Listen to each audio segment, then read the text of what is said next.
you for me represent the kind of subset of the community. You followed the path to be a lawyer. In principle, Yes. you know, you'd be in a law firm, yeah. you'd be doing your thing, and yet you're sat here passionately waving the banner for a new structure in these organizations. And so why aren't the majority doing that? What's happening? Well, I think we've discussed that there could be two parallel things that are very real. One is the phenomena of curiosity being an innate capacity that's just, you know, how you are, which is then nurtured or you know, brought out into existence for survival reasons because of the history of your family or the way you've been raised or the situations that you've had to go through. But I'll need the question again. Okay, cool. Let's do that again. Because there's I'm going to say other things that came up new that are exciting me that I haven't gotten to. You've asked a different question this time. That's the thing. One thing you said that interested me. Yeah. You said you've been doing this for 30 years. You talked about ROI. You talked about everything. I am sympathetic to perhaps the 30 years of people such as yourself offering law firms a better way, whether it's through technology or something else.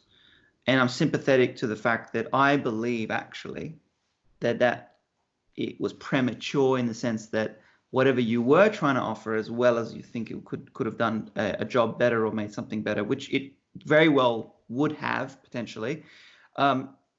The industry of technology itself was perhaps not mature enough to create value at scale and be commoditized. That's where I think there's a fundamental shift happening now. And I think if you follow anything, if you follow the scale of innovation, if you follow the number of legal tech startups, if you follow the money that's been poured into it, you will start to recognize that shift. And that shift brings with it SaaS-based company, right? Different model. And their whole output or their whole outcome is about providing a service at scale. So software as a service being SaaS, their goal is to scale, to have as many clients as possible, and they price it as such, right? So with the obvious variables depending on the level of sophistication of the product, on a broader view of the scale of that market maturing, technology that you may have 15, 20 years ago offered to a firm and had to charge to the roof for, to do much less than what it could do now, what something for cheaper could be done now potentially. And knowing that what comes with another important factor to that, because I am challenging you a bit, is that whatever you were approaching, even if it was well priced, even if it was sophisticated in today's terms, which I doubt, you know, something 20 years ago being sophisticated in today's terms, it was not within an ecosystem that allowed interconnectivity to the way that it can be done now. So the idea of an API, the idea of webhooks, the idea of that being just a fundamental pillar of a SaaS business is we build a very niche, very direct, high value, high return piece of software that you pay a subscription for at a very reasonable price, but it's in knowing that it sits inside of an ecosystem that we can connect to anything else at any point in time. And so then that makes you realize that your consideration about technology or legal tech or anything inside of a firm will be no longer a high capital expenditure, a long time frame, lots of bugs, lots of figuring things out, to quickly being able to, at a click of a button, sign up to a software that you know the company is designed to only make that thing work. And that also, as a given, you know, if that's the steak, the veggies are that you can always connect this to something else, to the next app, to the next app, to the next app. So this interoperability which is what attributes a maturing ecosystem, at least in our age in this time, is a fundamental shift. That's what makes it fundamentally different. That's some of the reasons why it's something that a lawyer looking at the patterns changing should understand that this is fundamentally different to perhaps what's been done 30 years ago. Now, to answer your question, or to answer the sorry, not the question, the point that you raised, but I've been doing this for 30 years, why haven't they? I think... Why is it still so hard? Why is it still so hard? I think what's happened on the way to now has served as a disservice to what's happening now. So anyone who's been in the game for 30 years, who's come across anyone like yourself who's provided something, has looked at it and said, yep, for where we are right now, it seems like the next greatest thing, but it doesn't solve the ultimate issue. Right? It solves a niche product. It's a niche product. It solves a niche area. And what do we do about the rest of everything? So I have to spend all this money and wait for all this time to have this implemented to automate my 6-minute increments, for instance. That has been the first sort of first example, one of the examples of the first sorts of legal tech from a decade or more ago. So it's like the advantage cost or the opportunity cost is just not, like, it wasn't there. So maybe that sentiment carries through now. These people are people who grew up in that environment and now are decision makers and going, we've seen this before. Yeah, we've tried it before and it was really hard work and it cost a lot of money and it didn't return. So there's a history to work through there as well. I'm just raising that as a point. Yeah. Not to say, not to put anyone or any situation down. I think it's very real that people are carrying baggage from failed attempts before. And I mean, I just had this conversation with a partner who approached me about working in change in their firm and said, look, 5 years ago, we tried something that cost a whole bunch of money and didn't do a whole lot of things. Partnership has changed, a bit younger crowd. We're looking at attacking this again. And I've come to you because you are looking at it in a holistic way. And you've understood where things are going and how they all connect together. And so the solution that I'm going to bring about is not this one thing that's going to solve this one problem. It's like, how does it fit into a system and how do we slowly shift our existing practice model into one that just leverages all of that? And it raises a lot of questions about what the practice of law and a lawyer of the future will look like. So, which they're interested in, which is why they come.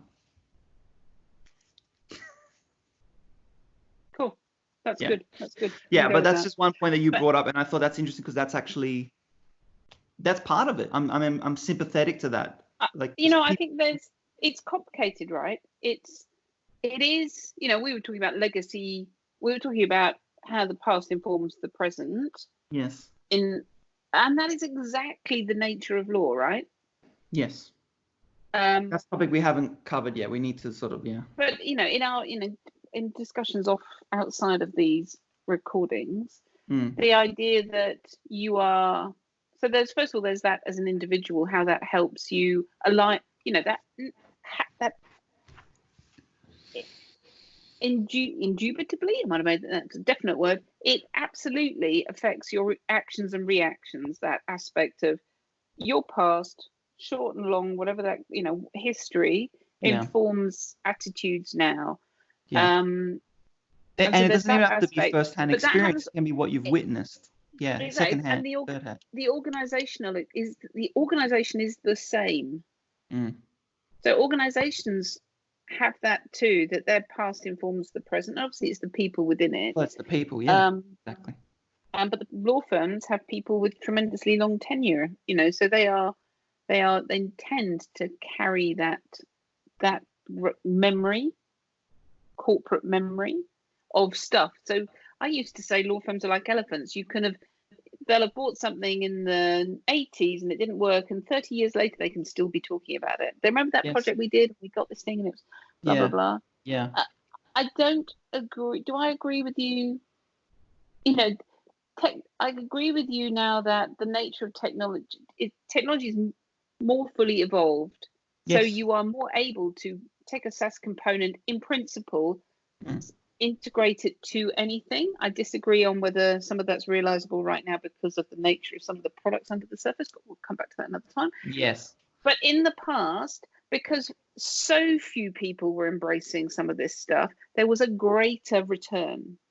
So Sure. if you had a change ready leader in a firm, you could take a Unix base. I don't know if you know what Unix is, my Yes, child. I know what Unix is. Bless you, bless you, bless you. It's the foundation you know, of every network that we have in the world. So yeah.